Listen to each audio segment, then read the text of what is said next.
Durga Puja committee প্রধান পৃষ্ঠপোষক doctor Suman Sapui.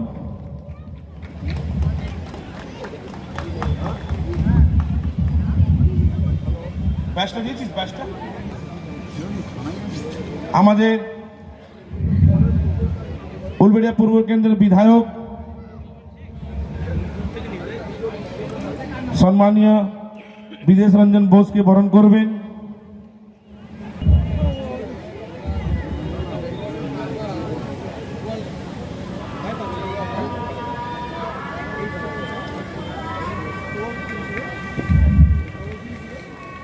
একটু হাততালি। দুর্গাপুজো বিশেষ চমক দিয়েছে যুবগোষ্ঠী, কি বলবেন? দেখুন, চমক একটা থাকেই। এই চমকটা মানুষ দেখে উপলব্ধি করার পরে চমকটা তৈরি হয়। তো আমাদের চিন্তা ভাবনায় এবছর একটা অন্য রূপ আমরা দিতে চলেছি। দেবী দুর্গার যে মহাতাপা রূপ, যা আগে কোনোদিন কেউ এক্সপ্লোর করেনি। তো আমরা পুরাণ পুঁথি ঘেঁটে আমরা দেখেছি মানুষের মানসিক উত্তরণের জন্যে দেবীর যে জপ তপ তপস্যা, সেটাকে আমরা এবছরে ফুটিয়ে তোলার চেষ্টা করেছি আমাদের প্রতিমা এবং মণ্ডপের মাধ্যমে। দেখুন, এটা আমরা বাউরিয়া যুবগোষ্ঠী ক্লাব 56তম বর্ষের এই মাতৃ আরাধনায় ব্রতী হয়েছি।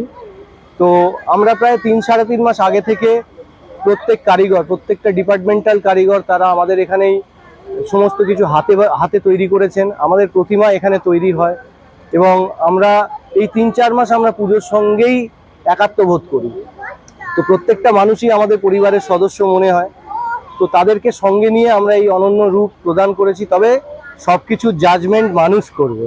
অন্যান্য বছর তুলনায় এবছর ভাবছেন যে আরো অবশ্যই এত সুবৃহৎ মণ্ডপ এবং সেখানে সমস্ত হাতের কাজ, প্রকৃতিবান্ধব পরিবেশের একটা ক্রিয়েশন এবং পৌরাণিক সংমিশ্রণ, তো এতগুলো ফ্যাক্টর যেখানে আছে, সেখানে মানুষের মনে তো ডাক কাটাই যায়।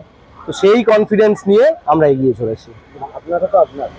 ভাবনা আমার অবশ্যই, এটা ভাবিয়েছেন তো উপরওয়ালা, তিনি ভাবিয়েছেন বলেই আমরা ভেবেছি।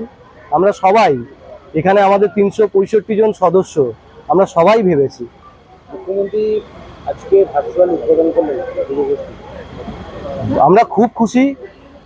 আমাদের এখানে পুজো মুখ্যমন্ত্রী ভার্চুয়ালি আগেও উদ্বোধন করেছেন, তো আজকেও করেছেন। এবং আমাদের যে সবুজের সমারোহ ছিল এই পুজো মণ্ডপে, আমাদের যে মহিলারা তারা যে সবুজের সমারোহ ঘটিয়েছিলেন, তিনি অনলাইন সেটা অ্যাপ্রিসিয়েটও করেছেন।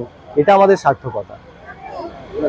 আমার নাম ডাক্তার সুমন সাপু, আমি যুবগোষ্ঠী ক্লাবের সেক্রেটারি এবং আমি এই ওয়ার্ডের কাউন্সিলর।